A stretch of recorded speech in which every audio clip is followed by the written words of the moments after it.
तो आज हमारी क्लास को स्टार्ट किए हुए तीसरा दिन है। तो पिछले टॉपिक्स में हमने पहले लेक्चर में तो सिर्फ हमने थोड़ा बहुत डिस्क्रिप्शन दिया था ये चैप्टर के बारे में, और दूसरे लेक्चर में हमने एक सेल के और एक ऑर्गेनेलिज के बारे में पढ़ा था, सेल के बारे में और प्रोकैरियोटिक सेल के बारे में पढ़ा था। आज जो तीसरा लेक्चर जो है, मेन तो सेकंड है लेकिन तीसरा लेक्चर ये है कि आज यूकैरियोटिक सेल को भी कंप्लीट करेंगे। लेकिन उससे पहले हम इस ऑर्गेनेलिज को थोड़ा बहुत जानेंगे कि ये राइबोसोम क्या होता है। इसके बाद हम यूकैरियोटिक सेल को स्टार्ट करेंगे। तो ये जो राइबोसोम जो होता है, सबसे पहले इसको हम यूनिवर्सल ऑर्गेनेलिज भी बोलते हैं और ये मेम्ब्रेनलेस ऑर्गेनेलिज होती है, ये तो सबको पता है। हम सीधे मेन मुद्दे पे आते हैं। राइबोसोम जो है 1953 में जॉर्ज प्लेड आए थे। जॉर्ज प्लेड आए थे और डिस्कवर किया था इसको टिनी डेंस ग्रेन्यूल में, जो कि सेल में किसकी वजह से, इलेक्ट्रॉन माइक्रोस्कोप की मदद से इसने इसको डिस्कवर किया था। और ये जो जॉर्ज प्लेड ने क्या बोला था, 15 से 20 नैनोमीटर इन प्रोकैरियोटिक सेल। 15 से 20 नैनोमीटर ये सेल है किसमें, प्रोकैरियोटिक सेल में ये इतना नज़र आया था। तो उसके बाद इसने बोला ये यूनिवर्सल ऑर्गेनेलिज है और ये कहाँ पे पाए जाते हैं,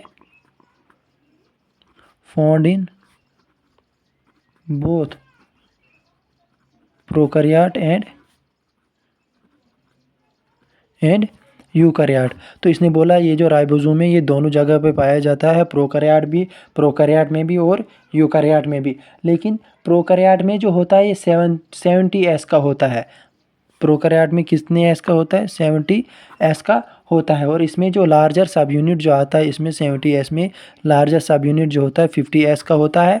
और स्मॉलर जो आता है, स्मॉलर कितने का आता है, 30। स्मॉलर जो आता है इसका 30 का आता है। तो यूकैरियोटिक जो है, यूकैरियोटिक में उसने बोला कि रफ एंडोप्लाज्मिक रेटिकुलम जो है, रफ एंडोप्लाज्मिक रेटिकुलम वो 80S का है। और इसमें लार्जर सब यूनिट 60 है और स्मॉलर सब यूनिट 40 है। और उसके साथ साथ उसने ये भी बोला यूकैरियोटिक सेल में उसने ये भी बोला कि इसमें जो है, इसमें माइटोकॉन्ड्रिया भी है, क्लोरोप्लास्ट भी है। माइटोकॉन्ड्रिया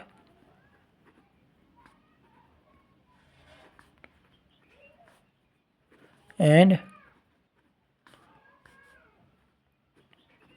क्लोरोप्लास्ट लेकिन कितने के हैं ये दोनों, माइटोकॉन्ड्रिया, क्लोरोप्लास्ट 70S के। किसने बोला, जॉर्ज प्लेड ने। और मेन मुद्दा जो होता है राइबोसोम का, मेन मुद्दा जो होता है वो ये होता है कि इसको हम प्रोटीन फैक्ट्री भी बोलते हैं। प्रोटीन फैक्ट्री भी बोलते हैं। इसका मतलब ये होता है कि इट मेक्स प्रोटीन, ये प्रोटीन बनाता है। It makes protein from messenger RNA के ऊपर, यहाँ पे जो है, यहाँ पे एक टर्म आती है, क्या आती है टर्म, पॉलीजोम या पॉलीराइबोसोम। पॉलीराइबोसोम क्या होता है, जब बहुत सारे राइबोसोम की when many ribosome site on single mRNA, जब बहुत सारे राइबोसोम सिंगल एमआरएनए स्ट्रैंड के ऊपर बैठते हैं और वो बहुत सारे प्रोटीन बनाते हैं, उसको हम बोलते हैं पॉलीजोम। क्या बोलते हैं, पॉलीजोम। जब बहुत सारे राइबोसोम एक सिंगल स्ट्रैंड पे बैठते हैं तो वो प्रोटीन बनाते हैं, तो उसको हम क्या बोलते हैं, पॉलीजोम। तो इसमें जो होते हैं, इसमें 70S का भी होता है, 80S का भी होता है। 70S में दो होते हैं, एक लार्जर एक स्मॉलर, 50 और 30। और 80S में क्या होता है, 60 और 40। ये स्मॉलर और लार्जर सब यूनिट क्या होते हैं, ये जो 40 जो होता है, 40 इसको हम बोलते हैं स्वीडबर्ग यूनिट या sedimentation coefficient.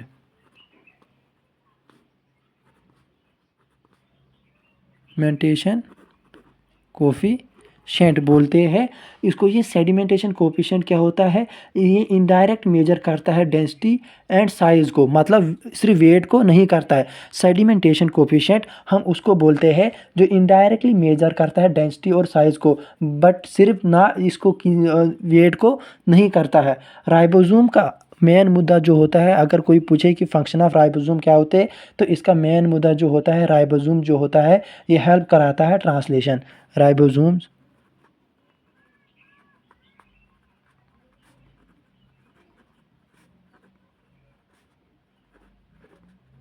Help translation. Ribosome का मेन मुद्दा जो होता है ये हेल्प कराता है ट्रांसलेशन। अच्छा, अगर कोई पूछे कि राइबोसोम किससे मिलके बनता है, राइबोसोम जो बनता है वो राइबोसोमल आरएनए प्लस प्रोटीन से बनता है। अगर कोई पूछे कि राइबोसोम, अगर राइबोसोम के बारे में अगर कोई पूछे कि ये किससे बनता है, ये इन सब चीज़ों से बनता है। यूकैरियोटिक सेल को स्टार्ट करने से पहले, उससे पहले एक और इम्पॉर्टेंट चीज़ है जिसको हम बोलते हैं सेल एनवेलप। सेल एनवेलप का मतलब ये होता है जो कवर करता है सेल को। ये मोस्टली कहाँ पे पाया जाता है, प्रोकैरियोट्स में पाया जाता है, जिसमें केमिकली क्या होता है, कॉम्प्लेक्स सेल होते हैं जो कि टाइटली बॉन्ड 3 लेयर का बनता है। इसके बारे में थोड़ा सा हम पढ़ेंगे कि सेल एनवेलप क्या होता है। सेल एनवेलप जो होता है ये मोस्ट क्या होता है, प्रोकैरियोट्स में पाए जाते हैं। ये केमिकली कॉम्प्लेक्स होते हैं जो कि टाइटली बॉन्ड होते हैं, जो कि 3 लेयर के बनते हैं। वो कौन कौन सी 3 लेयर होती है, 1 2 3। तो सबको पता है, सबसे इनर मोस्ट को क्या बोलते हैं, इनर मोस्ट को सेल मेम्ब्रेन। और मिडल वाले को क्या बोलते हैं, मिडल वाले को सेल वाल, जो कि रिजिड होती है। इन सब के बारे में हमने प्रीवियस लेक्चर में सब कुछ पढ़ा था, इनके फंक्शन क्या क्या होते हैं। और लास्ट वाली को क्या बोलते हैं, आउटर मोस्ट को क्या बोलते हैं, ग्लाइकोकैलिक्स।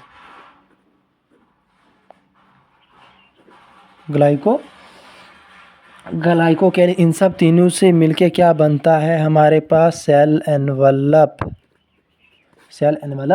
बनता है।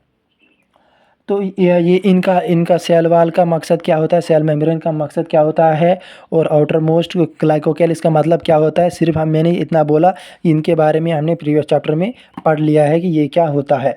तो ये अब बारी आती है किसकी, यूकैरियोटिक सेल की।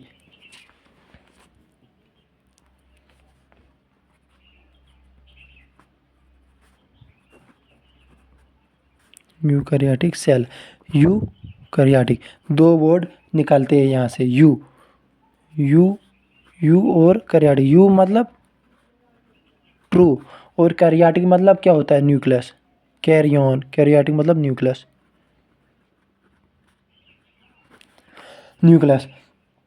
तो मेन मुद्दा क्या होता है यूकैरियोटिक सेल का, मेन मुद्दा ये होता है कि इसमें जो यूकैरियोटिक में होता है, वेल डिफाइंड न्यूक्लियस प्रेजेंट होता है, न्यूक्लियर एनवेलप प्रेजेंट होती है, और न्यूक्लियर मेम्ब्रेन भी प्रेजेंट होती है, और मेम्ब्रेन बॉन्ड ऑर्गेनेल्स भी प्रेजेंट होती है।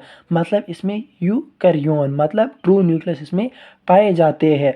और इसमें जो कॉम्प्लेक्स साइटोस्केलेटन और लोकोमोटरी स्ट्रक्चर भी प्रेजेंट होते हैं। यूकैरियोटिक सेल में क्या होता है, क्या बोला मैंने आपको पहले,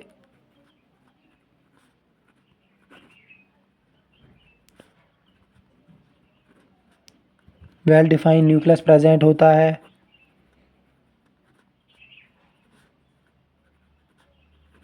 न्यूक्लियर एनवेलप भी प्रेजेंट होती है, न्यूक्लियर मेम्ब्रेन भी प्रेजेंट होती है, और मेम्ब्रेन बॉन्ड ऑर्गेनेल्स भी प्रेजेंट होती है। ये हम पढ़ेंगे मेम्ब्रेन बॉन्ड ऑर्गेनेल्स कौन कौन सी होती है।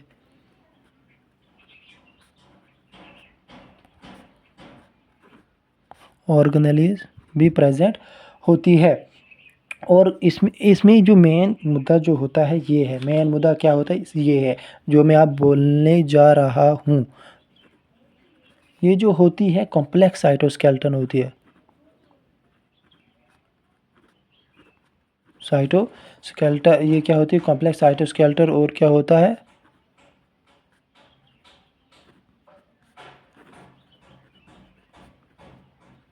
कॉम्प्लेक्स साइटोस्केलेटन और लोकोमोटरी स्ट्रक्चर प्रेजेंट होता है। आपको पता है साइटोस्केलेटन, साइटो क्या होता है, साइटो होता है सेल, और स्केलेटन क्या होता है, फ्रेम। सेल और स्केलेटन क्या होता है, फ्रेम। सेल और फ्रेम यूकैरियोटिक में जो होता है कॉम्प्लेक्स साइटोस्केलेटन होता है। और लोकोमोटरी में क्या होता है प्रोकैरियोटिक क्या होता है जो कि फ्लैजेलिन प्रोटीन का बनता है। प्रोकैरियोटिक ये हम बाद में बोलेंगे, पहले हम कॉम्प्लेक्स साइटोस्केलेटन को कंप्लीट करेंगे। कॉम्प्लेक्स साइटोस्केलेटन जो होता है सेल फ्रेम, इसमें हम पढ़ते हैं यूकैरियोटिक क्या होता है, इसमें कॉम्प्लेक्स साइटोस्केलेटन होता है और इसमें हम 3 पार्ट पढ़ते हैं यूकैरियोटिक में, पहला, दूसरा, तीसरा। पहला जो होता है वो क्या होता है, एक्टिन होता है, और दूसरा क्या होता है, इंटरमीडिएट फिलामेंट होता है। इंटरमीडिएट फिलामेंट, और लास्ट वाला जो होता है माइक्रोट्यूब्यूल होता है। माइक्रोट्यूब्यूल होता है। ये आया जी कॉम्प्लेक्स साइटोस्केलेटन के बारे में यूकैरियोटिक। तो उसके बाद जो आता है लोकोमोटरी में प्रोकैरियोटिक। तो प्रोकैरियोटिक क्या होता है, इसमें जो होता है प्रोकैरियोटिक में सिंपल फ्लैजेलिन प्रोटीन पाई जाती है।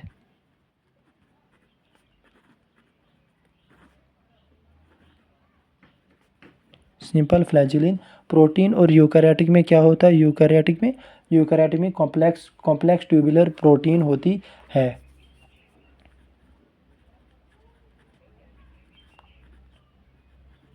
ट्यूबुलिन प्रोटीन होती है। ये आया जी ओवरव्यू आया जी यूकैरियोटिक सेल के बारे में। यूकैरियोटिक सेल जो होता है इसमें ट्रू न्यूक्लियस पाया जाता है, और क्या होता है इसके बारे में वेल डिफाइंड न्यूक्लियस प्रेजेंट होता है, nuclear envelope, nuclear membrane present होती है, मेम्ब्रेन मोड ऑर्गेनेल्स प्रेजेंट होती है। तो इसका यूकैरियोटिक मतलब दो ही वर्ड आते हैं, यूकैरियोन मतलब इसमें ट्रू चीज़ें पाई जाती है, ट्रू न्यूक्लियस पाया जाता है।